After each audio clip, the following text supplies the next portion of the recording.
Hello mayong adlaw mga gaw, mag-inject na sa tag second dose iron sa atong Bactin. Bactin dahil sa atong customer gaw.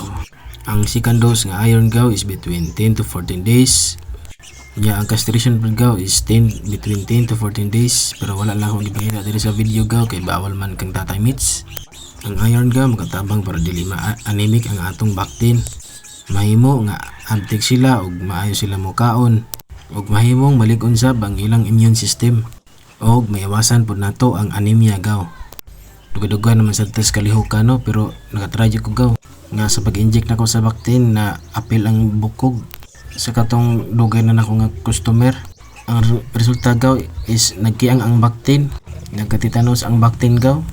Kay akong gigamit ato nga dagom gaw kay medyo taas-taas man pod katong 1 inch ba. Muna magbantay pud ta sa dagom nga atong gamiton.